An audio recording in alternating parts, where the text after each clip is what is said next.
Class 12 BST के अंदर हमारा चैप्टर चल रहा था कॉन्ट्रैक्ट विद लीगल प्रोसीजर्स, ठीक है ना।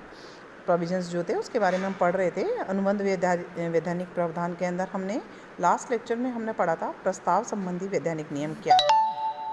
टुडे हम लोग पढ़ने जा रहे हैं स्वीकृति के संबंध में वैधानिक नियमों के बारे में। आपको मैंने बताया था कि जब अनुबंध किया जाता है तब दो पक्षकार आपस के अंदर, एक पक्षकार प्रस्ताव रखता है और दूसरा पक्षकार उसकी स्वीकृति देता है। अब स्वीकृति के संबंध में, क्योंकि जब स्वीकृति देता है तो उसमें हमने एक शर्त लगाई थी, स्वीकृति जो है स्वतंत्र होनी चाहिए, ठीक है ना। अब स्वतंत्रता में क्या क्या बातें आती है, उससे संबंधित वैधानिक नियम क्या हैं, उसको ही आज हम डिस्कस करते हैं। और जैसे ही प्रस्ताव की स्वीकृति होती है वह ठराव क्या बन जाता है, अनुबंध बन जाता है, ठीक है।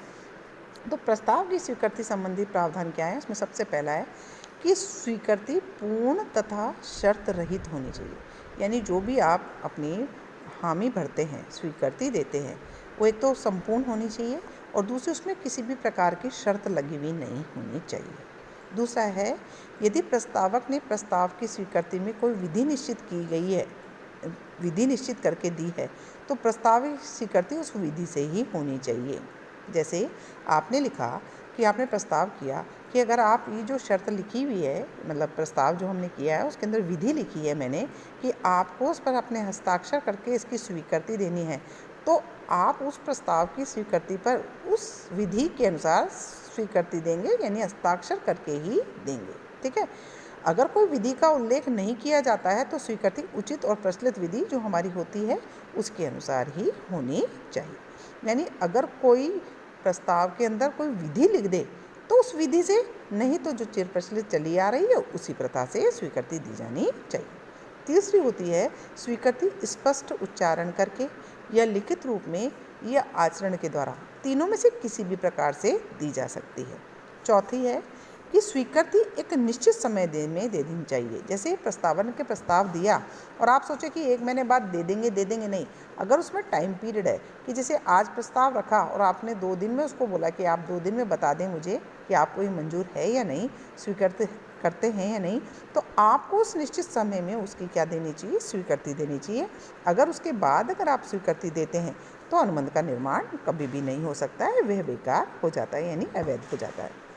5वां, यदि कोई व्यक्ति प्रस्ताव को दी जाने वाली स्वीकृति, कोई भी प्रस्ताव को जाने बिना ही स्वीकृति देता है तो स्वीकृति का कोई महत्व नहीं था। कई बार क्या होता है ना कि सामने वाला हमें कोई चीज़ के लिए कहता है, हम उसको बिना सोचे बिना समझे कि वो हमें क्या वो समझाना चाह रहा है, पर हम समझना ही नहीं चाह रहे और हाँ हाँ गर्दन हिला देते हैं, तो ऐसी जो स्वीकृति है उसका कोई महत्व नहीं होता, क्योंकि स्वीकृति देने से पहले उसके उद्देश्य को स्वीकृतिकर्ता को जानना जरूर है। लालमन शुक्ला और गौरी दत्त के मामले में स्पष्ट किया गया था कि बिना प्रस्ताव की जानकारी के स्वीकृति देना क्या है, व्यर्थ स्वीकृति माना जाता है। इसलिए पहले जान ले कि हम स्वीकृति किस कारण से दे रहे हैं। फिर है स्वीकृति उस व्यक्ति द्वारा दी जानी चाहिए जिसको प्रस्ताव किया गया है। अन्य कोई व्यक्ति उसकी स्वीकृति दे दे, जैसे मुझे आपसे स्वीकृति चाहिए और आपने न देकर आपके बच्चे ने कह दिया हाँ जी हो जाएगा, ऐसे नहीं होना चाहिए। आपसे मांगी गई है, आप ही स्वीकृति दें तो ही वह वैध स्वीकृति मानी जाएगी, अन्यथा वह वैध स्वीकृति नहीं मानी जाएगी। यदि प्रस्ताव सामान्य है ऐसी कंडीशन में तो दुनिया का कोई भी व्यक्ति प्रस्ताव की शर्तों को पालन करते हुए प्रस्ताव की स्वीकृति दे सकता है, लेकिन अगर हमने उसमें किसी विशेष का नाम दे दिया है तो उसके द्वारा ही स्वीकृति होना अनिवार्य होता है।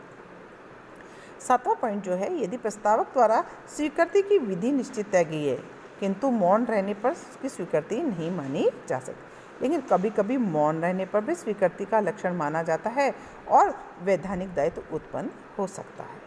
फिर आता है स्वीकृति का वहन उचित व्यक्ति द्वारा किया जाना चाहिए जिसे स्वीकृति के संबंध का अधिकार हो। अनाधिकृत व्यक्ति से प्राप्त स्वीकृति की सूचना क्या होती है, सदैव महत्वहीन होती है, प्रभावहीन होती है, ठीक है।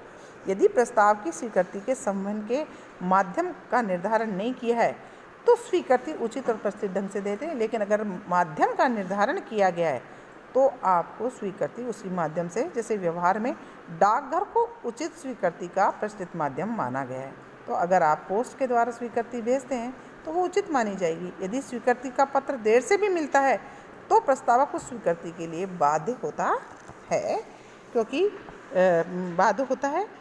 प्रस्तावक स्वीकृति के लिए बाध्य स्वीकारकर्ता के पत्र पर सही ढंग से पता उचित ढंग से लिखना चाहिए। टेलीफोन पर भी अनुबंध उसी समय हुआ माना जाता है जब स्वीकृति प्रस्तावक को क्या होती है, कानों से सुनाई दे जाती है।